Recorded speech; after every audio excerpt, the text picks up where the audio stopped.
دوستو، اگرچہ آپ نے ہمارے اس چینل کو ابھی تک سبسکرائب نہیں کیا، سبسکرائب کا ریڈ بٹن کلک کر کے ہمارے چینل کو سبسکرائب کریں، اور ہاں، ساتھ ہی بیل آئیکن کو ضرور دبائیں تاکہ ہماری آنے والی ویڈیوز آپ تک پہنچتی رہیں۔ شکریہ۔ میرے دینی بہنوں اور بھائیوں، السلام علیکم۔ سونک انٹرپرائزز دہلی نے اس سے پہلے آپ کے لیے تقریر کے 2 کیسٹ پیش کیے، ٹی وی عذاب قبر اور مرنے کے بعد کیا ہوگا۔ اب آپ کے لیے ہم تیسرا کیسٹ پیش کر رہے ہیں جس کا عنوان ہے قبر کی پہلی رات۔ حضرات، قبر کی پہلی رات ہم سے کیا کہہ رہی ہے؟ اے غافل، میرے پیش آنے سے پہلے مجھ سے واقف ہو جا، ورنہ پھر بہت پچھتائے گا۔ میں وہ رات ہوں جو ہر ایک کو پیش آتی ہوں۔ یاد رکھ، تجھ کو اور سب کو عنقریب پیش آ کر رہوں گی۔ اپنے پیش آنے سے پہلے میں نے تجھے خبردار کر دیا ہے، میں خاک کے نیچے سخت اندھیری رات ہوں، لہذا روشنی کا سامان اور اعمال صالح کا چراغ لے کر آنا۔ 5 وقتہ نماز، نماز تہجد، قرآن مجید کی تلاوت، اللہ اور اس کے رسول صلی اللہ علیہ وسلم کی پوری فرما برداری کرنے اور اپنے نفس کی مخالفت کرنے سے میرے اندر چراغ روشن ہوگا۔ کر زمین کے نیچے جانے کی بھی فکر، اونچے اونچے یہاں تو بنوائے محل، روشنی کی قبر کا سامان کر، کام جو کرنے ہیں کر لے آج کل۔ حضرات گرامی، حضور نبی کریم صلی اللہ علیہ وسلم نے ارشاد فرمایا کہ قبر پر کوئی دن ایسا نہیں گزرتا جس دن وہ یہ اعلان نہیں کرتی کہ اے آدم کے بیٹے، تو مجھے بھول گیا۔ میں تنگی و تنہائی کا گھر ہوں، میں کیڑوں کا گھر ہوں، میں وحشت کا گھر ہوں۔ آپ نے یہ بھی فرمایا کہ جب مردے کو دفن کر دیتے ہیں تو قبر سے آواز آتی ہے کہ اے شخص، تو کتنا غافل اور بے فکر تھا کہ تو میرے سینے کو ساری عمر بڑی بے دردی سے رونتا رہا، حالانکہ تو یہ جانتا تھا کہ تیری آخری منزل میں ہوں اور میرے اندر کیڑوں کی پناہ گاہیں ہیں۔ میں رنج و تکلیف کی جگہ ہوں، میں وہ ہیبت ناک مقام ہوں جہاں صرف اندھیرا ہی اندھیرا ہے۔ لیکن افسوس کہ تو نے کبھی نہ سوچا اور ساری عمر غفلت میں برباد کر دی، لہذا اب بھی جاگ جا، ذرا خواب غفلت سے ہوشیار ہو، نہ غافل ہو، اتنا خبردار ہو۔ میرے دینی بہنوں اور بھائیوں، ہم اپنی بدعمالیوں کی وجہ سے اپنی اصل اور آخری منزل کو بھول گئے۔ ہم اپنے دنیا میں آنے کا منشا و مقصد بھول گئے۔ ہم اپنی جان کنی کی آنے والی سختی کے وقت کو بھول گئے۔ ہم اپنی موت و قبر اور وہاں کی تنگی و بے بسی کو بھول گئے۔ ہم قبر کے عذاب اور منکر نکیر کے سوالات کے وقت کو بھول گئے۔ ہم قیامت کے دن کے حساب و کتاب اور خداوند تعالیٰ کے سامنے کھڑا ہونے والے دن کو بھول گئے۔ ہم پل صراط پر سے گزرنے اور دوزخ کے عذاب کا خوف و خطر بھول گئے۔ ہم دنیا اور دنیا کے مال و خیال اور اس کے کاروبار کے علاوہ سبھی کچھ بھول گئے۔ ہم دنیا کے حرص و طمع اور مال جمع کرنے کی دلدل میں پھنس گئے۔ ہم دنیا کے بندے اور اعمال کے اعتبار سے گندے بن گئے۔ دنیا ہماری طبیعت میں اور رگ رگ میں رچ بس گئی۔ اس لیے موت سے ہمیں نفرت ہے، قبر سے ہمیں وحشت ہے۔ موت کے لیے نہ کوئی تیاری ہے، نہ آخرت کے لیے کوئی سامان ہے، نہ ہی بھول کر بھی اس کا کبھی کوئی خیال آتا ہے، اور نہ ہی اللہ تعالیٰ کو ملنا پسند ہے۔ وہ شخص جو رنگ رلیوں اور عیش و عشرت میں پڑا ہوا خدا تعالیٰ کی یاد اور اپنے آخری انجام سے غافل ہے، کبھی اپنے عزیز و رشتہ دار اور دوست یار کی موت کا نقشہ یاد کر کے سوچے کہ وہ کس طرح مرے اور پھر کس طرح سے ان کے جنازے کو چارپائی پر لے جا کر مٹی کے نیچے دبا دیا گیا۔ جو کل بڑی شان و شوکت سے بن سنور کر کوٹھیوں اور محلوں میں رہا کرتے تھے، تم کو ان پر کچھ بھی رحم نہ آیا اور ان پر ذرا بھی ترس نہ آیا۔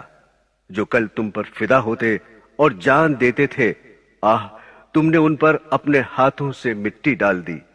اب مٹی نے ان کی شکل و صورت کا کیا حال کر دیا ہوگا۔ ان کے بدن کو ٹکڑے ٹکڑے اور الگ الگ کر دیا ہوگا۔ کس طرح سے وہ اپنے بیوی بچوں کو یتیم اور اپنے بھائی بہنوں، رشتہ داروں اور دوست یاروں کو روتا ہوا چھوڑ کر چلے گئے۔ ان کا مال، ان کے طرح طرح کے کپڑے، ان کا سب سامان یہیں پڑا اور دھرا رہ گیا۔ افسوس کہ ان کے ساتھ کچھ بھی نہ گیا اور نہ ہی ان کے وارثوں نے ان کے پاس چھوڑا۔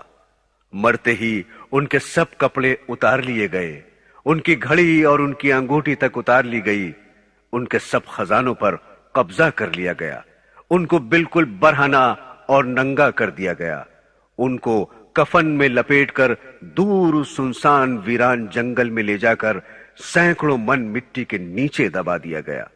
آج تک پھر ان کی کسی نے خبر تک نہ لی کہ کون تھا اور کیا ہوا، یا ہمارا اس سے کیا واسطہ تھا، یا ہم سے کون جدا ہو گیا۔ یاد رکھ اے غافل، یہی حشر ایک دن ان قریب یا دیر سے تیرا بھی ہونے والا ہے۔ تیرا یہ کر و فر، فخر و تکبر سب خاک میں مل جائے گا۔ قبر پر پھر نہ کوئی یار آئے گا، زمین میں دبا پڑا ہوگا، پھر نہ اٹھ سکے گا۔ تیری قبر پر گھاس اور جھاڑ ہوں گے، جانور تیری قبر پر چڑھتے پھریں گے، اور کیسے کیسے گندے لوگ تیری قبر پر سے گزریں گے۔ بعض پیدل، بعض بدبخت سائیکل اسکوٹر پر سے ہی نہ اتریں گے، اور بعض بدترین تو پیشاب تک کرنے سے گریز نہ کریں گے۔ او بدبخت، بدقسمت، دین اسلام سے نفرت اور اس میں نکتہ چینیاں کرنے والے، کہتا ہے کہ دین اسلام تو اب بہت پرانا ہو چکا ہے، اس میں ترمیم ہونی چاہیے، زمانہ بہت بدل چکا ہے، اس لیے اب اسلام کے بندھنوں کو توڑنا چاہیے۔ تو خداوند تعالیٰ کی عدالت سے بے خوف ہو گیا ہے۔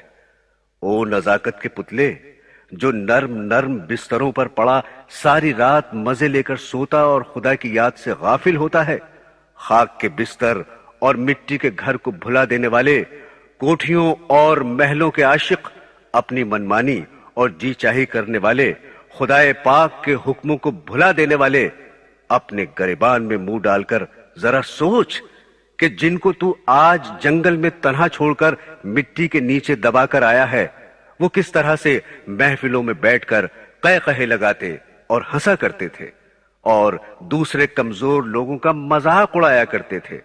آج وہ قبروں میں خاموش پڑے ہیں۔ کس طرح سے دنیا کے لذت و آرام میں مشغول تھے، آج مٹی میں ملے پڑے ہیں۔ کیسا انہوں نے موت کے آنے کو بھلا رکھا تھا، آج اس کا شکار اور لقمہ بن گئے۔ کس طرح سے شباب و جوانی کے نشے میں چور اور اندھے معذور تھے، ہائے آج ان کا کوئی پوچھنے والا نہیں۔ کیسے دنیا کے دھندوں میں ہر وقت مشغول اور مال کمانے میں دن رات لگے رہتے تھے کہ ہر وقت دن رات صبح شام ماہ و سال ان کو چین و سکون اور صبر و شکر نہ تھا۔ آج ہاتھ الگ پڑا ہے، پاؤں الگ ہے، کان جن کو ریڈیو، ٹیپ ریکارڈر اور گانا سننے سے فرصت ہی نہ تھی، اور خدا و رسول صلی اللہ علیہ وسلم، اسلام و ایمان اور قرآن و حدیث کی بات سننے کو تیار ہی نہ تھے، سب الگ الگ پڑے ہیں۔ آنکھیں جن کو ٹیلی ویژن، وی سی آر، سنیما، کھیل تماشا اور بد نظری سے فرصت ہی نہ تھی، آج وہ بھی باہر نکلی پڑی ہیں۔ منہ زبان کو کیڑے مکوڑے چمٹ رہے ہیں، جن کو سرخی پاؤڈر لگانے، پان کھانے، سگریٹ پینے، قہقہ لگا کر ہنسنے، چغلی غیبت کرنے، گانے بجانے، فضول بکواس بکنے، جھوٹی شہادت دینے، تہمت بہتان لگانے، گپ شپ لڑانے کے علاوہ اور کوئی کام ہی نہ تھا، آج کیڑوں نے کھا چاٹ کر کیا حال کر دیا۔ سارے گورے گورے بدن میں کیڑے پڑ گئے، جس کو ہر وقت بناؤ سنگھار، نہانے دھونے، چمکانے، خوشبو میں بسانے، اپنے آپ کو موٹا تازہ کرنے اور صاف ستھرا دیکھنے کے علاوہ کچھ اور پسند ہی نہ تھا۔ بہت لوگ ایسے تھے جن کا ہمیشہ مشکیں بدن تھا، معطر کفن تھا، قبر کہنا ان کی کھولی تو دیکھا، نہ عضوے بدن تھا، نہ تارے کفن تھا۔ کیسا کھل کھلا کر ہنستے تھے، آج دانت گرے پڑے ہیں. کیسی کیسی تدبیریں سوچا کرتے تھے, برسوں کے انتظامات پہلے ہی سے سوچ لیا کرتے تھے کہ اتنے سال بعد اگر کوئی ضرورت آن پڑی تو کیا کریں گے. حالانکہ موت سر پر سوار تھی, مرنے کا دن قریب تھا, مگر ان کو یہ معلوم بھی نہ تھا کہ میرے ساتھ کل کیا ہونے والا ہے. میرے دینی بہنوں اور بھائیوں, آج کی آنے والی رات نرم بستر پر نہیں بلکہ قبر میں خاک کے بستر پر ہوگی. کیا تو نے کہیں ایسا دیکھا اور سنا نہیں کہ دن میں اچھے بھلے تھے اور رات کو قبر میں جا لیٹے؟ لہذا یاد رکھ, یہی حال تیرا بھی ہونے والا ہے. آج تو اتنے انتظامات کر رہا ہے, لمبی لمبی اسکیمیں اور تدبیریں سوچتا ہے, مگر کل کی خبر نہیں کہ کیا ہوگا. کہاں تیری یہ تدبیریں اور کہاں تو ہوگا. نہ معلوم کل کس جھاڑ اور پتھروں کے نیچے دبا ہوگا. آگاہ اپنی موت سے کوئی بشر نہیں, سامان 100 برس کا ہے, پل کی خبر نہیں. اس آنے والے منظر اور نقشے کو ہر وقت اپنی آنکھوں کے سامنے رکھ. تو رات دن موت کے قریب ہو رہا ہے, اپنے قدموں کو بڑی تیزی کے ساتھ اپنی گور کی طرف لے جا رہا ہے. تیرا پھل پک چکا ہے, تیرے پھول کی کلی مرجھانے والی ہے, تیری صبح و شام گزرنے والی ہے, تیری امیدیں ختم ہونے والی ہیں, تیری اجل قریب آ چکی ہے. آج جن کو تو اپنا ساتھی سمجھ رہا ہے, جن کے ساتھ تو آج اپنا دل بہلا رہا ہے, یہ تیرے کل کچھ بھی کام نہ آئیں گے اور نہ ہی تجھے کچھ نفع دیں گے. یہ کل تجھے اپنے کندھوں پر اٹھا کے لے جائیں گے اور اندھیری قبر میں اکیلے ہی چھوڑ کر آ جائیں گے, جہاں نہ تیرا کوئی ساتھی نہ کوئی مہربان ہوگا.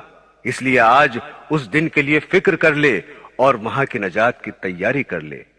بیکار تیری یہ باتیں ہیں کہ چنا ہوگا چنی ہوگا, نہیں ہے دور وہ دن کہ تو زیر زمیں ہوگا. اس لیے اے نادان, اب بھی خواب غفلت سے بیدار ہو جا. اے دنیا کے اسباب اور اس کی زینت چمک دمک پر مر مٹنے والے انسان, تو نے غفلت اور نافرمانی میں عمر برباد کر دی. اٹھ, جاگ, جلدی سے اور ہوش میں آ جا. اپنے گناہوں کی خدا سے معافی مانگ کہ آج بھی تجھے مہلت نصیب ہے. جو وقت ہاتھ سے نکل گیا اس پر آنسو بہا. اپنی پچھلی زندگی پر نادم اور شرمندہ ہو کر خدا پاک کے حضور میں توبہ کر. اب بھی کمر باندھ کر نیک اعمال کرنے کی کوشش کر, کیونکہ محنت کرنے میں کامیابی ہے اور غفلت و سستی کا انجام بدبختی اور محرومی ہے. تیری کامیابی محل مکان بنانے, دنیا کا ساز و سامان اکٹھا کرنے, مال و دولت جمع کرنے یا کوئی عہدہ حاصل کرنے میں نہیں, بلکہ تیری اصل کامیابی اللہ اور اس کے رسول کی فرما برداری کرنے اور آخرت کی زندگی بنانے میں ہے. لہذا تو دنیا میں اس طرح سے رہ کہ جس طرح سے ایک مسافر رہتا ہے کہ وہ راہ چلتا ہوا زیادہ بکھیڑا نہیں کیا کرتا. ہمیشہ رہنے کی جگہ تو صرف آخرت ہے اور دنیا میں بہت تھوڑے دن رہنا ہے. اصل کامیابی تو آخرت کی کامیابی ہے.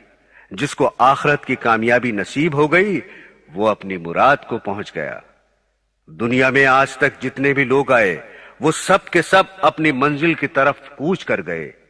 یاد رکھ, تو بھی اسی طرح ایک دن کوچ کر جائے گا. یہاں کتنے آئے اور کتنے ہی چلے گئے, مگر افسوس کہ تجھے کچھ بھی نصیحت حاصل نہ ہوئی. اس دنیا میں جو بھی آیا کوچ کرنے کو ہی آیا. جب تجھے موت کا حادثہ پیش آئے گا جس کو کوئی ٹال نہیں سکتا, تو تیرے مال و دولت اور نوکر و خادم تیرے کچھ بھی کام نہ آئیں گے. اس وقت ڈاکٹر اور حکیم, دوست, رشتہ دار اور سب گھر والے تجھے بچانے کی تدبیریں اور علاج ختم کر کے مایوس اور نا امید ہو جائیں گے اور تیرے پاس سے اٹھ کھڑے ہوں گے. تجھ پر جاں کنی کا عالم ہوگا. کوئی تیرے منہ میں پانی ڈالے گا اور کوئی تجھے سورہ یاسین سنائے گا. تیرا دم نکل جانے کے بعد تیرے بدن سے لباس حاضرہ اتار کر تجھے کفن کی چادروں میں لپیٹ دیں گے، تجھے زمین کی تہ میں اکیلا چھوڑ دیں گے اور نظروں سے چھپا دیں گے۔ کوئی کہے گا بڑا اچھا باپ تھا، کوئی کہے گا بڑا اچھا دوست تھا، کوئی کہے گا بڑا نیک تھا، کوئی کہے گا اللہ پاک مغفرت فرمائے، کوئی کہے گا دنیا میں اچھی گزار گیا اور اچھا وقت پورا کر گیا۔ پھر وہ بہت جلد پیٹ کے دھندے میں لگ جائیں گے اور اپنی دنیا میں مشغول ہو جائیں گے، پھر وہ بھولے سے بھی کبھی تجھے یاد نہ کریں گے، مگر اس زبانی جمع خرچ کے بعد انہیں یہ بھی خبر نہ ہوگی کہ کون چلا گیا، کون ہم سے جدا اور رخصت ہو گیا۔ اس کا کچھ خیال نہ ہوگا، بلکہ ان کی ساری کوشش مال و دولت، زمین و جائیداد کے تقسیم کرنے، آپس میں بانٹنے اور لڑنے مرنے پر لگی ہوگی۔ تیرے مال کی تقسیم کی کمی بیشی کی وجہ سے وہ ایک دوسرے پر اپنا زیادہ حق جتلانے پر مقدمے بازی کریں گے۔ اس بلا و مصیبت میں وہ برسوں گرفتار اور مبتلا رہیں گے، پھر کوئی جیت گیا، کوئی ہار گیا۔ آخر لڑائی جھگڑے اور مقدمے بازی کے بعد ایک دوسرے سے لین دین اور تعلقات بھی ختم ہوں گے۔ انجام کار یہ کہ اسی حال میں وہ اس دنیا فانی سے رخصت ہوں گے۔ اے غافل، جو کہ دھوکے میں پڑا ہوا ہے، ان کی دوستی سے دھوکہ نہ کھا۔ سب سے اچھا دوست اور ساتھی تیرا نیک عمل ہے۔ دن گزر رہے ہیں، قبر منہ پھاڑے ہوئے ہے، موت سر پر چکر لگا رہی ہے، ملک الموت روح قبض کرنے کے انتظار میں ہے۔ حالات بدل رہے ہیں، ہولناک واقعات پیش آنے کو ہیں، تنگ و تاریک اور تلخ گھاٹیاں طے کرنے کو ہیں۔ تیری غفلت اور لاپرواہی کا یہ حال ہے کہ تجھے کچھ خبر ہی نہیں کہ کل تیرے ساتھ کیا ہونے والا ہے۔ کہیں مال و دولت کے جمع کرنے کی فکر میں ہے، کہیں چار یاروں سے ہنسی دل لگی کے ذکر میں ہے۔ تو ایسا بے دھڑک چل رہا ہے کہ سراسر اپنے اوپر غضب کر رہا ہے۔ تو مال و دولت، جوانی و صحت اور طاقت و توانائی کے نشے میں چور ہے اور دین سے کوسوں دور ہے۔ آخر یہ غفلت و سستی اور آخرت سے بیزاری کب تک رہے گی؟ ایسے گھر پر کیا رونا اور فریاد کرنا جو اجڑ گیا، خالی ہو گیا، جس کے نشان مٹ گئے، ان کی یادگاروں اور کھنڈروں پر واہ ویلا کیسا۔ بچپن کا زمانہ گزر چکا، غزل گوئی اور افسانہ بازی کا وقت بیت گیا، تو پھر اب یہ بچپنا اور شعر و شاعری کیسی؟ 50 سال کی عمر ہو چکی، سر سفید ہو چکا، تو پھر کھیل تماشے کیسے؟ لیلا مجنو کے وصال، ان کے ہجر و فراق اور ان کے عشق و معشوق کے تذکروں کو اب جانے دے۔ یاد رکھ، یہ دوستان بے وفا خواہ کتنا ہی خلوص و محبت جتائیں، کتنا ہی تجھ پر نثار اور پروانہ وار ہوں، خدا کی قسم یہ کسی طرح بھی کھوٹ سے خالی نہیں۔ حسینوں ناظرینوں کی محبت سراسر بد نصیبی اور ندامت ہے۔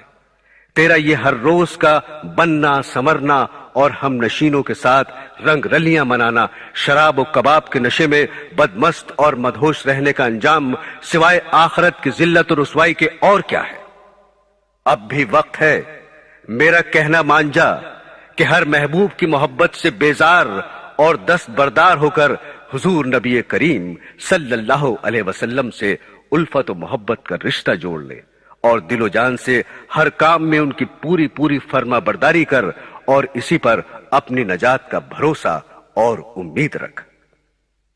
حضور نبی صلی اللہ علیہ وسلم کی محبت اور تابعداری کا ہونا عزت و کامیابی اور علامت ایمان ہے، لہذا اس کو کامل کر لے۔ آپ کی محبت انسان کے لیے دین و دنیا میں عزت، قبر میں سامان انسیت اور آخرت کا بہترین ذخیرہ اور توشہ ہے۔ اس مولا کریم رب رحیم کا احسان سمجھ اور شکریہ ادا کر کہ جس نے تجھے ان کا امتی بنایا اور ان کے ذریعے سے تجھے ایمان بخشا، جنہوں نے فرمایا آدمی اسی کے ساتھ ہوگا جس سے اس کو محبت ہوگی، یہ سچا وعدہ ہے۔ اے میرے مولا، مجھے رسول اللہ صلی اللہ علیہ وسلم کی سچی محبت اور ان کی سچی فرما برداری نصیب فرما، ان کے نقش قدم پر چلا، ان کی شفاعت نصیب فرما۔ میں ان کی شفاعت کا امیدوار ہوں، کیونکہ محب کو اپنے محبوب سے پوری امید ہوتی ہے۔ حضرات گرامی، حضور نبی کریم صلی اللہ علیہ وسلم نے ارشاد فرمایا کہ تم قبرستان جایا کرو، کیونکہ قبرستان موت کو یاد دلاتا ہے، اس سے عبرت حاصل ہوتی ہے۔ میں نے اپنے رب سے اپنی والدہ کی قبر پر جانے کی اجازت مانگی تھی، مجھے اس کی اجازت مل گئی، لہٰذا تم بھی قبرستان جایا کرو، اس سے دنیا سے بے رغبتی پیدا ہوتی ہے اور آخرت یاد آتی ہے۔ حضرت ابو ذر غفاری رضی اللہ تعالی عنہ فرماتے ہیں کہ آپ نے مجھ سے ارشاد فرمایا کہ اے ابو ذر، قبرستان جایا کرو، اس سے تم کو آخرت یاد آئے گی، اور مردوں کو غسل دیا کرو کہ یہ نیکیوں سے خالی بدن کا علاج ہے اور اس سے بہت بڑی نصیحت حاصل ہوتی ہے۔ جنازے کی نماز میں شریک ہوا کرو، شاید اسی سے کچھ رنج و غم تم میں پیدا ہو جائے کہ غمگین آدمی جس کو آخرت کا غم ہو اللہ تعالیٰ کے سائے میں رہتا ہے اور خیر کا طالب رہتا ہے۔ ایک حدیث شریف میں ہے کہ آپ نے فرمایا کہ تم بیماروں کی عیادت یعنی بیمار پرسی کیا کرو اور جنازے کے ساتھ جایا کرو کہ یہ آخرت کو یاد دلاتا ہے۔ میرے دینی بہنوں اور بھائیوں، ایک حکیم کسی جنازے کے ساتھ جا رہے تھے، راستے میں لوگ اس میت پر افسوس و غم کر رہے تھے، تو حکیم جی نے لوگوں سے فرمایا کہ تم اپنے اوپر افسوس و غم کرو، یہ تمہارے حق میں زیادہ بہتر ہے، اس لیے کہ یہ تو چلا گیا اور 3 آفتوں اور مصیبتوں سے نجات پا گیا۔ اول یہ کہ آئندہ اب کبھی اس کو ملک الموت کے دیکھنے کا خوف نہیں رہا، دوسرے موت کی سختی کی مصیبت اب اس کو نہیں آئے گی، تیسرے برے خاتمے کا خوف اس کو اب ختم ہو گیا، لہذا اب تم اپنی فکر کرو کہ یہ تینوں سخت منزلیں تم پر آنے کو باقی ہیں۔ حدیث شریف میں ہے کہ ایک نوجوان مجلس میں کھڑے ہوئے اور عرض کیا کہ اے اللہ کے رسول، مومنین میں سے زیادہ سمجھدار کون ہے؟ تو آپ نے ارشاد فرمایا کہ موت کا کثرت سے ذکر کرنے والا اور اس کے آنے سے پہلے اس کے لیے بہترین تیاری کرنے والا۔ کسی نے عرض کیا یا رسول اللہ، اسلام کا نور سینے میں داخل ہونے کی کیا علامت ہے؟ فرمایا کہ اس دھوکے کے گھر دنیا فانی سے دور رہنا اور ہمیشہ رہنے والے گھر یعنی آخرت کی طرف جانے اور موت آنے سے پہلے اس کی تیاری کرنا۔ حضرت عبداللہ ابن عمر رضی اللہ تعالی عنہ فرماتے ہیں کہ ہم 10 آدمی جن میں ایک میں بھی تھا جناب رسول اللہ صلی اللہ علیہ وسلم کی خدمت میں حاضر ہوئے، تو ایک انصاری نے حضور صلی اللہ علیہ وسلم کی خدمت میں یہ سوال پیش کیا کہ یا رسول اللہ، سب سے زیادہ سمجھدار اور سب سے زیادہ محتاط آدمی کون ہے؟ فرمایا کہ جو لوگ موت کو سب سے زیادہ یاد کرنے والے ہوں، پس یہی لوگ ہیں جو دنیا کی شرافت اور آخرت کا اعزاز اور مرتبہ لے اڑے۔ حضور نبی کریم صلی اللہ علیہ وسلم نے ارشاد فرمایا کہ دانا یعنی عقل مند وہ شخص ہے جو اپنے نفس کو قابو میں رکھے اور موت کے بعد والی زندگی کے لیے عمل کرے۔ نادان اور بے عقل وہ ہے جو اپنے نفس کی خواہشات کی پیروی کرے اور اللہ تعالیٰ سے بے بنیاد امیدیں رکھے۔ اس حدیث پاک سے معلوم ہوا کہ دانا اور عقل مند وہ نہیں جو اپنے آپ کو عقل مند سمجھے یا پھر دنیا والے اسے عقل مند سمجھتے ہوں، حالانکہ دانا اور عقل مند وہ ہے جو خدا اور رسول کی نظر میں دانا اور عقل مند ہو۔ خداوند تعالیٰ اور رسول اکرم صلی اللہ علیہ وسلم کی نظر میں دانا اور عقل مند وہ شخص ہے جو اپنے نفس کو قابو میں رکھے اور اس کو بری خواہشات سے روکے رکھے، ہر وقت اس کا محاسبہ کرتا رہے، کسی وقت بھی اس کی نگرانی سے غافل نہ ہو کہ وہ اپنی من مانی اور جی چاہی کرنے لگے۔ اور خداوند تعالیٰ کی بنائی ہوئی حدود کو توڑ کر آزاد ہو جائے، ہر وقت آخرت کی زندگی کو سامنے رکھ کر، موت کے بعد آنے والی زندگی کی فکر رکھ کر اس کو سنوارے، بنائے اور وہاں کی کامیابی کی تیاری کرتا رہے۔ خدا اور رسول کی نظر میں نادان اور بے وقوف شخص وہ ہے جو اپنی زندگی کی باغ ڈور اپنے نفس کے ہاتھ میں دے دے اور دن رات اپنے نفس ہی کی خواہشات پوری کرنے میں لگا رہے، اور پھر خدا کے فضل و کرم کی بے بنیاد امیدیں رکھے، یعنی پوری زندگی تو نافرمانیوں اور منمانیوں میں گزار دے اور صرف زبانی جمع خرچ اور آرزو سے جنت کا طالب رہے۔ ایسا شخص نقصان اور خسارے میں رہنے والا ہے۔ حدیث شریف میں ہے کہ حضور صلی اللہ علیہ وسلم نے فرمایا کہ لذتوں کو توڑنے والی چیز یعنی موت کو کثرت سے یاد کیا کرو۔ موت کو یاد رکھنے سے انسان کی امیدیں کم ہو جاتی ہیں اور نفس کم ہو جاتا ہے۔ موت کی تیاری رکھنے کی وجہ سے اس دنیا فانی سے بے رغبتی اور دوری ہونے لگتی ہے۔ موت کی یاد آدمی کو مال کی زیادتی، حرص و طمع اور لالچ سے بھی روکنے والی ہے، کیونکہ آدمی ظلم و ستم، کم تول، جھوٹ بول اور دھوکے فریب کر کے اپنے سر گناہوں کے گٹھر خزانے جمع کر کے اور وارثوں کے حوالے کر کے دنیا سے خالی چلا جاتا ہے، اور پچھلوں کے منہ میں ناجائز لقمہ دے جاتا ہے جو بعد میں ان کے لیے وبال جان بن جاتا ہے۔ لیکن اگر آدمی کو موت یاد رہے تو وہ ان سب ناجائز کاموں سے بچ جاتا ہے، بلکہ اس کا مال بھی پھر آخرت میں ذخیرہ اور مددگار بن جاتا ہے۔ موت انسان کو اگر دنیا میں یاد رہے، ہر رنج و غم سے ہر وقت وہ آزاد رہے۔ موت کی یاد آدمی کو توبہ پر آمادہ کر دیتی ہے، دوسروں پر ظلم و ستم کرنے، ان کا ناجائز مال کھانے اور ان کے حقوق کی حق تلفی کرنے سے باز رکھتی ہے۔ غرض یہ کہ موت کو یاد رکھنے سے آدمی بہت سے گناہوں سے بچ جاتا ہے۔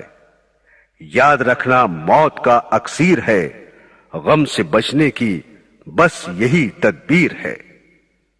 حضرت امام غزالی رحمت اللہ علیہ فرماتے ہیں کہ اگر آدمی پر کوئی آفت یا مصیبت، کوئی حادثہ یا رنج و غم، کوئی تکلیف یا پریشانی، کوئی ڈر یا خوف پوری زندگی میں کبھی بھی نہ آئے، تب بھی موت کی سختی اور خوف ایسی چیز ہے جو اس کی تمام لذتوں اور راحتوں کو ختم کر دینے کے لیے کافی ہے، اس کی تمام خوشیوں پر پانی پھیر دینے والی ہے، اس کی غفلت کو ختم کر دینے کے لیے اس کا فکر ہی کافی ہے۔ موت اتنی سخت وبا اور مصیبت ہے کہ آدمی کو ہر وقت اس کی فکر اور تیاری میں مشغول رہنا چاہیے، پھر بھی اس کا وقت معلوم نہیں کہ کب آ کر پکڑ لے۔ لیکن آج آدمی کی حالت یہ ہے کہ ہر وقت دنیا کمانے، کھانے پینے، اس کا ساز و سامان اکٹھا کرنے اور رنگ رلیاں منانے میں مشغول ہے، دن رات، صبح شام دولت جمع کرنے، محل بنانے اور گھر بسانے کی فکر میں لگا ہوا ہے۔ آسمان پر اس کی گرفتاری کے وارنٹ جاری ہو چکے ہیں اور اس کی موت کا حکم جاری ہو چکا ہے، جس میں نہ کسی کی سفارش چل سکتی ہے، نہ ہی کوئی اپیل کی جا سکتی ہے، اور نہ ہی منٹ دو منٹ کی اس کو مہلت مل سکتی ہے۔ جب بھی کسی پر موت کا وقت آیا تو اس کو کچھ کہنے سننے کی مہلت ہی نہیں مل سکی۔ کلام کیا کہ زبان تک منہ میں ہل نہ سکی، پلک جھپکنے کی مہلت بھی ان کو مل نہ سکی۔ پھر بھی یہ کس قدر دھوکے میں پڑا ہوا ہے، دنیا کی دلدل میں پھنسا ہوا ہے، محل مکان بنا رہا ہے، باغ لگا رہا ہے، زمین خرید رہا ہے، فیکٹری لگانے کی فکر میں ہے، غرض دن رات انہی باتوں کے خیال و فکر میں ہے اور رات کو بھی یہی خواب دیکھتا ہے، لیکن موت کو کبھی بھولے سے یاد نہیں کرتا۔ اس کا نام زندوں کی فہرست سے کٹ کر مردوں کی فہرست میں آ چکا ہے، بازار میں اس کا کفن تک بھی آ چکا ہے، مگر افسوس کہ اس کو کچھ ہوش ہی نہیں۔ موت ایسی چیز ہے کہ جس کے آنے کا کوئی وقت مقرر نہیں، اور نہ ہی کسی کو یہ پتا ہے کہ وہ کب آ پکڑے۔ پھر یہ کتنی حیرانی کی بات ہے کہ آدمی سب کچھ جانتا ہوا بھی انجان بن جائے اور اس کو بھولا رہے، دنیا کی لذتوں اور غفلتوں میں پڑا رہے۔ اگر اس کو یہ پتا چل جائے کہ کوئی سپاہی یا پولیس اس کی تلاش میں ہے جو اس کے جرم کی وجہ سے اس کو سزا دے گا، تو سب لذت و آرام خاک میں مل جائے گا۔ یا اس کو صرف اتنا ہی پتا چل جائے کہ اس کی گرفتاری کے وارنٹ جاری ہو چکے ہیں، بس اتنا سنتے ہی ہوش اڑ جائیں گے، نیند تک حرام ہو جائے گی۔ لذت و آرام کیسا؟ میرے دینی بھائیوں اور پیاری بہنوں، حضور نبی کریم صلی اللہ علیہ وسلم نے حضرت فاطمہ رضی اللہ تعالیٰ عنہ سے فرمایا کہ اے میری بیٹی، تو نیک عمل کر اور اس خیال میں نہ رہنا کہ میں محمد صلی اللہ علیہ وسلم کی بیٹی ہوں اور بخشی جاؤں گی۔ حضرات، دیکھیے کس قدر غور کرنے کا مقام ہے۔ جو لوگ یہ کہہ کر جان چھوڑا لیتے ہیں یا پھر یہ سمجھتے ہیں کہ ہم تو فلاں پیر صاحب یا فلاں مولوی صاحب کا پلہ پکڑ کر جنت میں چلے جائیں گے، وہ کس قدر اپنے آپ کو دھوکہ دے رہے ہیں اور نفس و شیطان کے کہنے پر اپنی زندگی برباد کر رہے ہیں۔ عزیزو، اب بھی وقت ہے، قبر کا عذاب بہت دردناک ہے۔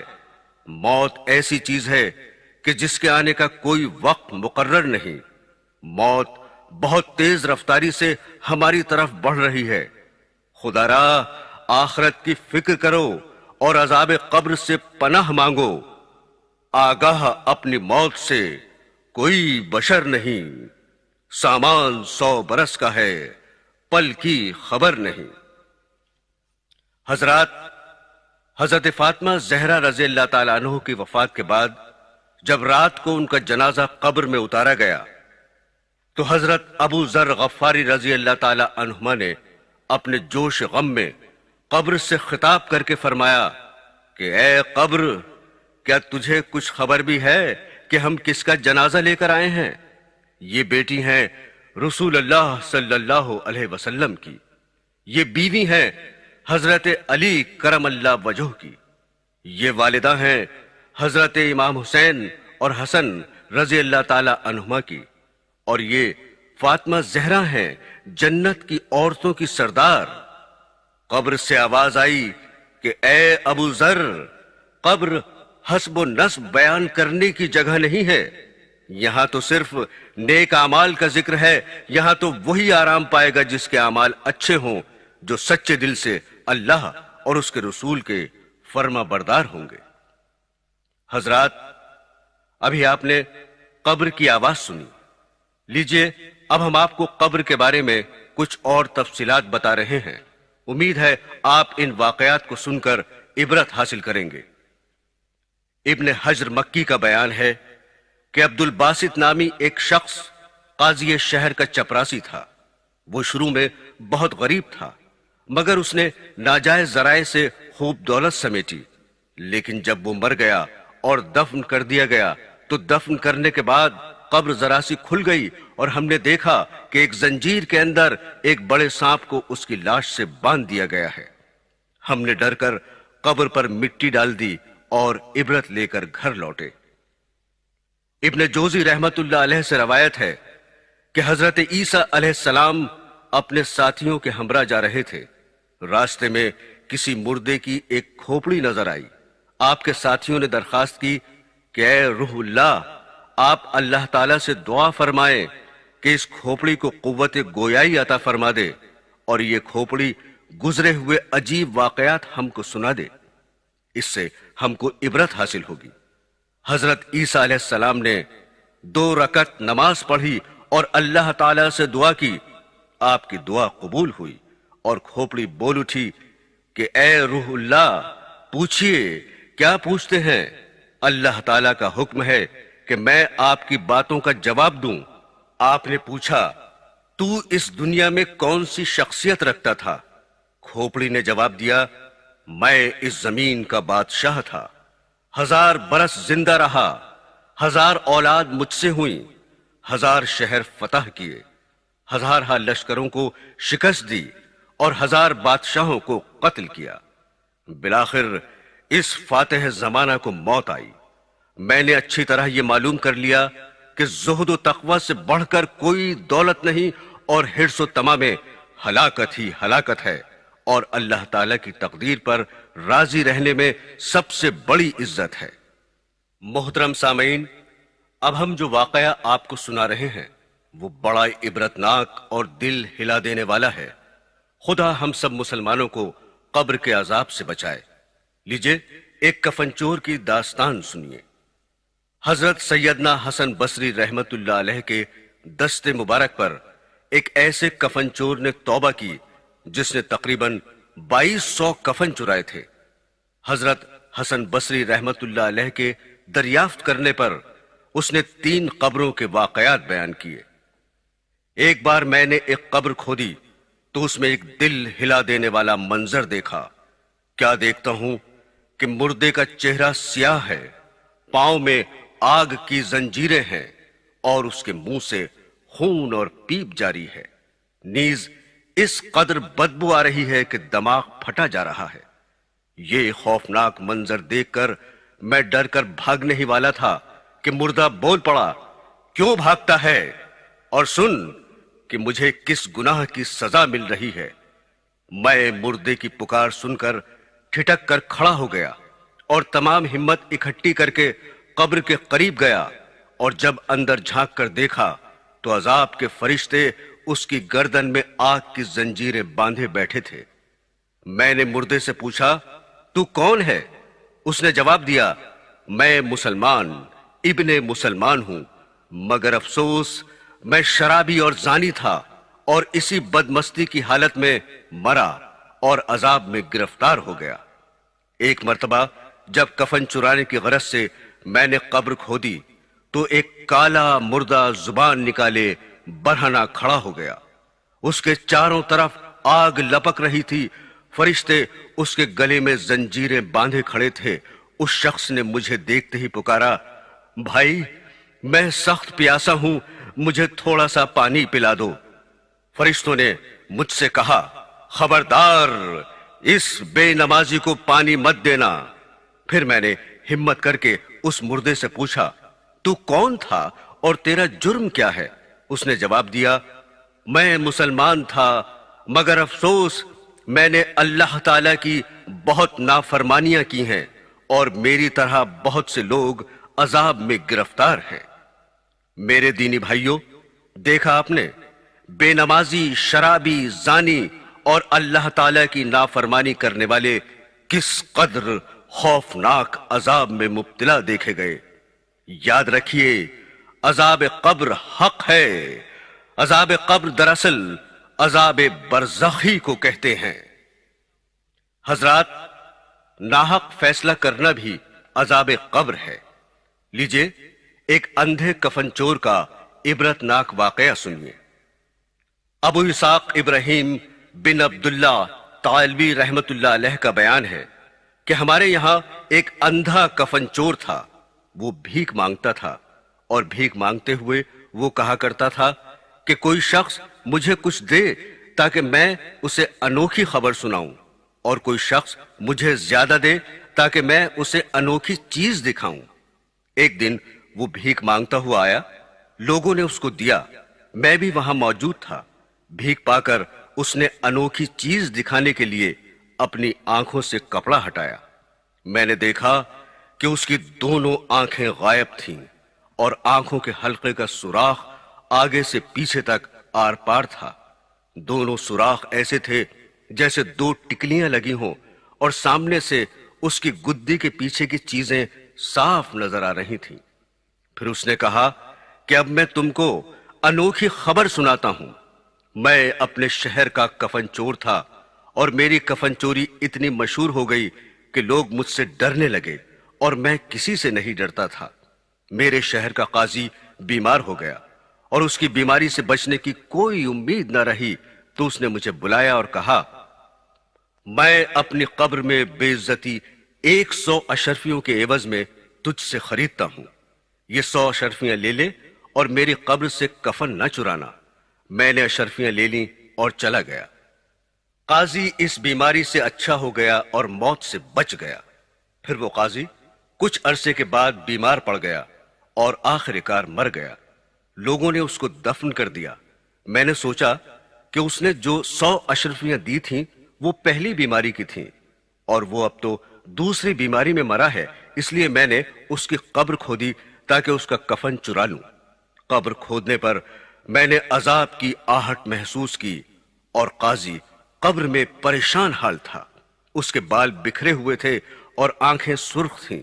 یہ منظر دیکھ ہی رہا تھا کہ میرے دونوں گھٹنوں میں دھکا لگا، اور پھر میری دونوں آنکھوں میں 2 شدید انگلیوں کی ایسی ضرب لگی کہ آنکھیں آر پار ہو گئیں۔ جیسا کہ تم لوگ دیکھ رہے ہو، جب میری آنکھوں پر ضرب لگی اس وقت ایک آواز آئی۔ کوئی کہنے والا مجھ سے کہہ رہا تھا، اے اللہ کے دشمن، کیا تو اللہ تعالیٰ کے اسرار کا سراغ لگانا چاہتا ہے؟ حضرات گرامی، عذاب قبر کے بارے میں کچھ اور عبرتناک واقعات سنیں اور ان سے نصیحت حاصل کریں۔ حضرت عثمان غنی رضی اللہ تعالیٰ عنہ کے غلام حضرت ہانی رضی اللہ تعالیٰ عنہ کا بیان ہے کہ حضرت عثمان رضی اللہ تعالیٰ عنہ جب کسی قبر کے پاس کھڑے ہوتے تو ان پر اتنی رقت طاری ہوتی کہ روتے روتے آنسو سے ان کی داڑھی تر ہو جاتی۔ حضرت عثمان رضی اللہ تعالیٰ عنہ کی یہ کیفیت دیکھ کر کسی نے ان سے پوچھا کہ آپ جنت و جہنم کا ذکر کرتے ہیں تو نہیں روتے، اور قبر پر اتنا روتے ہیں، اس کی کیا وجہ ہے؟ اس کے جواب میں حضرت عثمان رضی اللہ تعالیٰ عنہ نے فرمایا، رسول اللہ صلی اللہ علیہ وسلم کا ارشاد ہے کہ سفر آخرت کی پہلی منزل قبر ہے۔ اگر اس پہلی منزل پر نجات حاصل ہو گئی تو سمجھو بعد کی منزلیں آسان ہو گئیں، اور اگر اس پہلی منزل پر نجات نہ ملی تو بعد کی منزلیں اس سے زیادہ سخت آئیں گی، یعنی قبر ہی اگلی منزلوں کی راحت و غم کی علامت ہے۔ حضور اکرم صلی اللہ علیہ وسلم کا یہ بھی ارشاد ہے کہ میں نے جتنے ہولناک مناظر دیکھے ان میں سب سے زیادہ ہولناک قبر کے منظر کو پایا۔ حضرت برار رضی اللہ تعالیٰ عنہ کا بیان ہے کہ رسول اللہ صلی اللہ علیہ وسلم کے ہمراہ ہم ایک جنازے میں شریک ہوئے۔ ہم نے دیکھا کہ آپ ایک قبر کے کنارے بیٹھ گئے، پھر آپ اس قدر روئے اور ہم کو بھی اس قدر رلایا کہ زمین تر ہو گئی۔ آپ نے اس وقت فرمایا، میرے بھائیوں، اس جیسی ہولناک جگہ کے لیے تیاری کرو۔ ابو اسحاق یحییٰ بن حسین رحمت اللہ علیہ کا بیان ہے کہ مجھ سے ایک معتبر جماعت نے بتایا کہ صفا میں ایک گورکن نے ایک قبر کھودی۔ مردے کو دفن کرنے کے بعد گورکن کو اپنی کوئی بھولی ہوئی چیز یاد آئی۔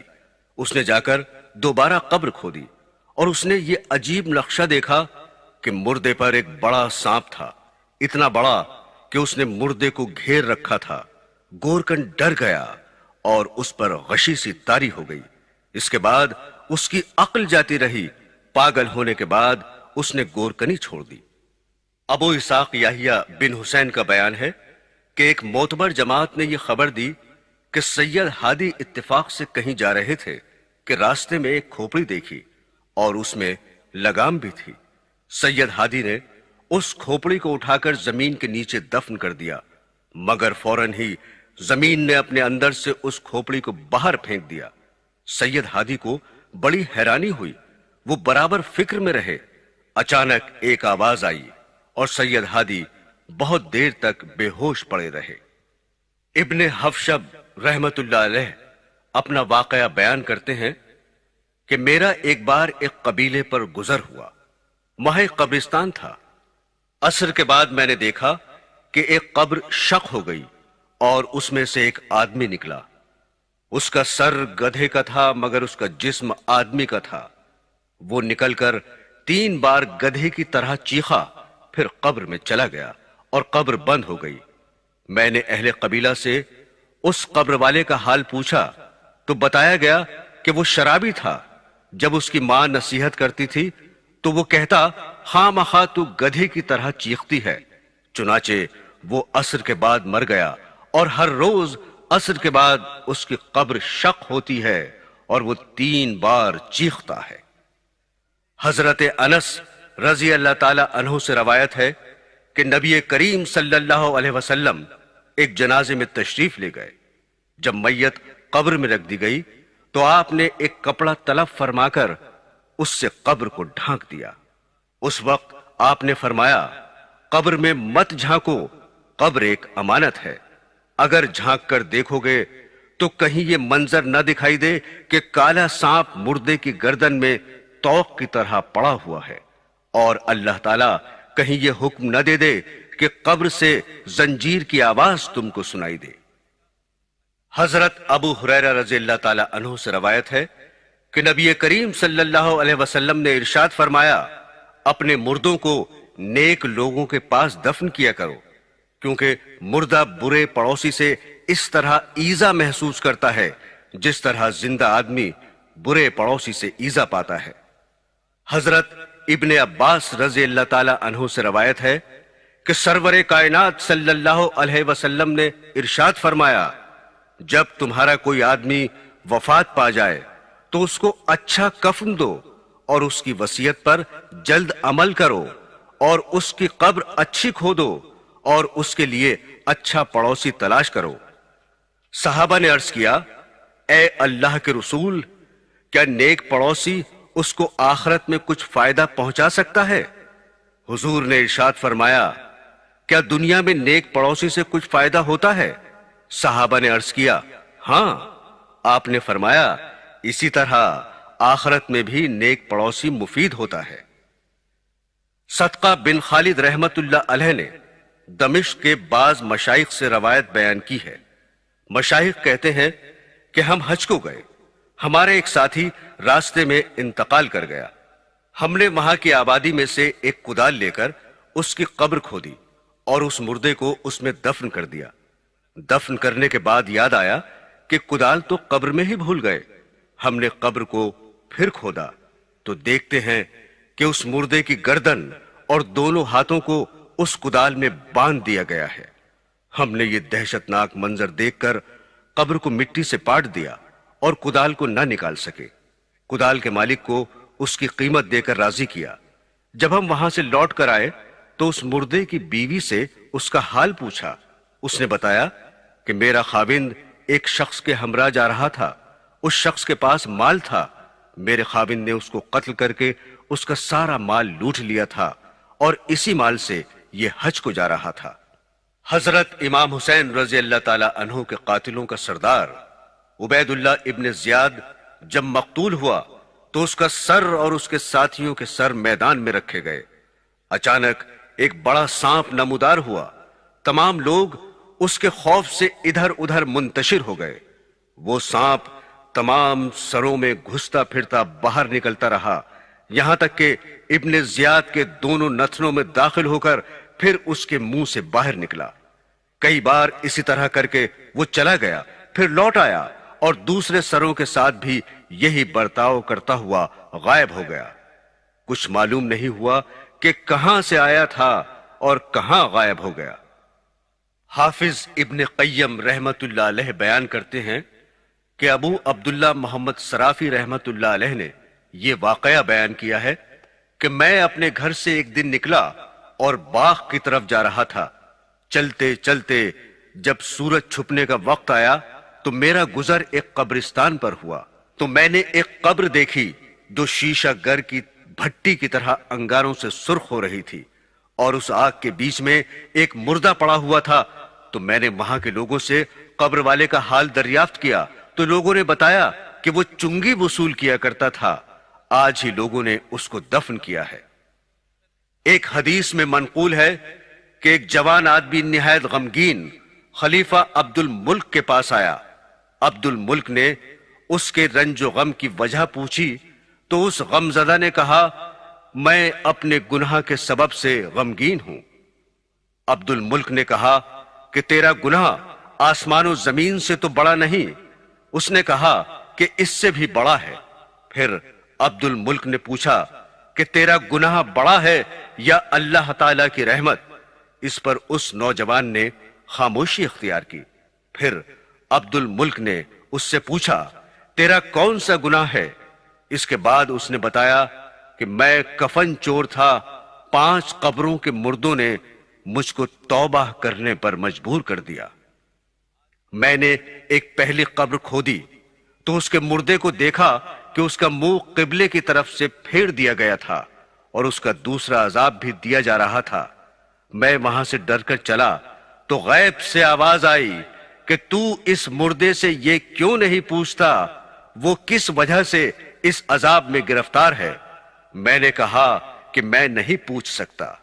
پھر غیب سے آواز آئی کہ یہ شخص نماز کو حقیر اور برا سمجھتا تھا، اس لیے اس کو یہ عذاب ہو رہا ہے۔ میں نے ایک دوسری قبر کھودی تو دیکھا کہ اس کا مردہ بالکل سور ہو گیا تھا، توق اور بیڑیوں سے جکڑا ہوا تھا۔ میں یہ دیکھ کر ڈر کر بھاگنے لگا۔ غیب سے پھر آواز آئی، تو اس مردے سے اس عذاب کا سبب کیوں نہیں پوچھتا؟ میں نے کہا یہ سوال میری قدرت اور طاقت سے باہر ہے۔ پھر غیب سے آواز آئی، یہ شراب پیتا تھا اور اللہ تعالیٰ کی حرام کی ہوئی چیزوں کو اس نے حرام نہیں کیا تھا بلکہ حلال سمجھ رکھا تھا۔ میں نے پھر ایک تیسری قبر کھودی، اس کا مردہ آگ کی میخوں سے بندھا ہوا تھا اور اس کی زبان باہر نکلی ہوئی تھی۔ میں ڈر کر بھاگنے لگا تو غیب سے پھر آواز آئی کہ تو اس مردے سے اس کی وجہ کیوں نہیں پوچھتا؟ میں نے کہا اس سوال کی مجھ میں طاقت نہیں۔ اس نے کہا یہ لوگوں کا مال دبانے کی کوشش کرتا تھا۔ میں نے ایک اور چوتھی قبر کھودی، اس کا مردہ آگ میں جل رہا تھا۔ میں دیکھ کر ڈر کر بھاگا تو غیب سے پھر آواز آئی، تو اس سے اس کا سبب کیوں نہیں پوچھتا؟ میں نے کہا یہ سوال کرنے کی مجھ میں ہمت نہیں۔ تو غیب سے آواز آئی، یہ شخص جھوٹا تھا اور جھوٹی قسمیں کھایا کرتا تھا۔ اس کے بعد میں نے ایک پانچویں قبر کھودی تو دیکھا کہ فرشتے اس مردے کو آگ کے ستون میں مار رہے تھے۔ غیب سے آواز آئی، تو اس سے عذاب کا سبب کیوں نہیں پوچھتا؟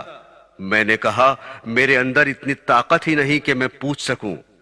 غیب سے آواز آئی، یہ ایک کھلنڈرا تھا جو شطرنج وغیرہ کھیلا کرتا تھا، حالانکہ اللہ اور اس کے رسول صلی اللہ علیہ وسلم نے اس سے منع فرمایا ہے۔ حاصل مطلب یہ ہے کہ قبر کا عذاب دل، آنکھ، کان، پیٹ، ہاتھ پاؤں، شرمگاہ اور سارے بدن کے گناہوں کے سبب ہوتا ہے، اور اسی طرح سے ان اعضاء سے جو نیک کام ہوتے ہیں ان پر اجر ملتا ہے۔ محمد بن یونس قربائی کا بیان ہے کہ ابو سنان بڑا نیک آدمی تھا۔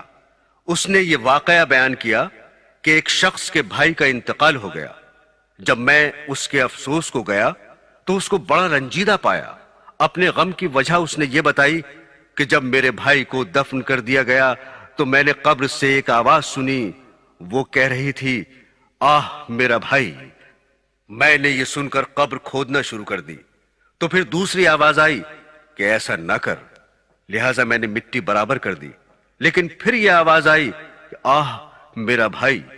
میں نے پھر قبر کھودنا شروع کی، مگر پھر دوسری آواز آئی کہ ایسا مت کر، اور میں نے پھر مٹی برابر کر دی۔ غرض یہ کہ اسی طرح بار بار ہوتا رہا۔ جب میں اٹھ کر واپس گھر کو آنے لگا تو قبر سے بڑی دردناک رونے کی آواز آئی کہ آہ میرا بھائی۔ میں یہ سن کر پھر قبر پر گیا اور قسم کھائی کہ اب ضرور قبر کھود کر اپنے بھائی کو دیکھوں گا۔ جب قبر کھود کر دیکھا تو اس کی گردن میں آگ کا توق پڑا ہوا تھا۔ میں نے توق کو کاٹنا چاہا تو میری انگلیاں جاتی رہیں۔ ابو سنان کا بیان ہے کہ اس نے اپنا ہاتھ ہم کو دکھایا تو اس کی 4 انگلیاں غائب تھیں۔ میرے دینی بہنوں اور بھائیوں، ابھی آپ عذاب قبر کے اسباب کے بارے میں سن رہے تھے۔ چغل خوری، پیشاب میں بے احتیاطی، بے وضو نماز پڑھنا، بدکاری، چوری، شراب نوشی، ماں کے ساتھ بے ادبی، تکبر سے چلنا، دھوکے کے کاروبار، صحابہ اکرام کو برا کہنا اور ناحق فیصلہ کرنا۔ ان سب برے کاموں سے بچیں، کیونکہ یہی عذاب قبر کا سبب ہے۔ حضرات گرامی، مومن پر قبر کی شفقت کے بارے میں اب ذرا سن لیجئے۔ حضرت سعید بن مسیب رضی اللہ تعالی عنہ سے روایت ہے کہ حضرت عائشہ نے عرض کیا کہ اے اللہ کے رسول، آپ نے جس دن منکر نکیر اور قبر کے بھینچنے کی حدیث بیان فرمائی، اس دن سے مجھے کوئی چیز اچھی معلوم نہیں ہوتی، دل گھبرایا ہوا ہے۔ آپ نے فرمایا، اے عائشہ، منکر نکیر کی آوازیں باوجود کڑک کے مومن کے کانوں میں ایسی معلوم ہوں گی جیسے آنکھ میں سرما لگانے کی آواز ہوتی ہے، اور مومن کو قبر اس شفقت سے دبائے گی جیسے کوئی ماں اپنے بیٹے کے درد سر کو دور کرنے کے لیے نرم ہاتھ سے دباتی ہے۔ ہاں عائشہ، ہلاکت تو ان لوگوں کی ہے جو مومن نہیں ہیں، ان کو قبر اس طرح دبائے گی جیسے انڈا پتھر سے دبا دیا جاتا ہے۔ حضرت عبداللہ بن شج رضی اللہ تعالی عنہ سے روایت ہے کہ رسول اللہ صلی اللہ علیہ وسلم نے فرمایا، جو شخص بیماری کی حالت میں قل اللہ پڑھتا رہے اور اس بیماری میں اس کا انتقال ہو جائے تو وہ فتنہ قبر سے محفوظ رہے گا، اور قیامت کے دن فرشتے اس کو اپنی ہتھیلیوں پر رکھ کر پل صراط سے گزاریں گے اور وہ جنت میں پہنچ جائے گا۔ حضرت عطا سے روایت ہے کہ مردہ جب قبر میں رکھا جاتا ہے تو سب سے پہلے اس کے پاس اس کا عمل جاتا ہے، اور عمل کہتا ہے، میں تیرا عمل ہوں۔ مردہ کہتا ہے، میرے گھر والے، میرے اہل و عیال اور میرا مال کہاں ہے؟ عمل جواب دیتا ہے، ان تمام چیزوں کو تو نے اپنے پیچھے چھوڑا، قبر میں صرف میں تیرے ساتھ داخل ہوا ہوں۔ اس پر مردہ حسرت سے کہتا ہے، اے کاش میں ان تمام چیزوں پر تجھی کو ترجیح دیتا، کیونکہ قبر کی اس تنہائی میں تو ہی میرا سچا ساتھی ہے۔ حضرات گرامی، قبر آخرت کا پہلا دروازہ ہے، لہذا جو کوئی اعمال صالح کی پونجی لے کر اس دروازے سے داخل ہوگا تو اللہ تعالیٰ کے فرشتے گرم جوشی کے ساتھ اس کا استقبال کریں گے، قبر میں حشر تک آرام سے سویا کرے گا، پھر حشر کے دن اس کو دوبارہ اٹھایا جائے گا اس حالت میں کہ وہ اللہ سے راضی ہوگا اور اللہ تعالیٰ اس سے راضی ہوگا، اور یہی سب سے بڑی کامیابی ہے۔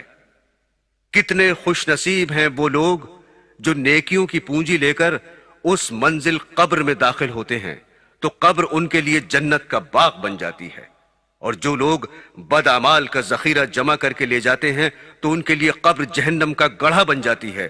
وہ عذاب دیکھ کر پھر پچھتاتے ہیں، لیکن وہاں کا پچھتانا پھر کس کام کا؟ حاصل یہ ہے کہ قبر دنیا کی کھیتی کا کھلیان ہے اور مقام عبرت ہے، لہذا اب بھی خبردار ہو جا پہلے اس کے کہ موت کے بعد تجھے بیدار کیا جائے۔ عذاب قبر کا معاملہ بہت مشکل ہے۔ اللہ تعالی ہم گناہگاروں پر اپنا رحم فرمائے، عذاب قبر سے بچائے اور آخرت کی کامیابی نصیب فرمائے۔ حضور صلی اللہ علیہ وسلم نے ارشاد فرمایا کہ تم عذاب قبر کے خوف کی وجہ سے مردوں کو دفنانا چھوڑ دو گے؟ اگر مجھے یہ ڈر نہ ہوتا تو میں اللہ تعالیٰ سے دعا کرتا کہ تمہیں عذاب قبر سنا دے اور دکھا دے۔ اسی وجہ سے حضور نبی کریم صلی اللہ علیہ وسلم نے اپنی دعاؤں میں کثرت سے اس سے نجات کی دعا مانگی ہے تاکہ لوگ بھی کثرت سے عذاب قبر سے اللہ تعالیٰ کی پناہ مانگے۔ عذاب سخت ہے، لہذا ہر وقت اس سے ڈرو اور اس سے اللہ پاک کی پناہ مانگو، ہر وقت اس کو یاد رکھو۔ اے اللہ، میں تیری پناہ چاہتا ہوں عذاب قبر سے اور دوزخ کے عذاب سے، آمین ثم آمین۔ بہنوں اور بھائیوں، ابھی آپ قبر کی پہلی رات کا بیان سن رہے تھے۔ جیسا کہ آپ جانتے ہیں، سونک انٹرپرائزز نے آپ کی خدمت میں یہ دینی کیسٹ پیش کرنے کا سلسلہ شروع کیا ہے۔ اب بہت جلد سونک انٹرپرائزز دلی پیش کریں گے 6 گنہگار عورتیں اور قیامت کب آئے گی۔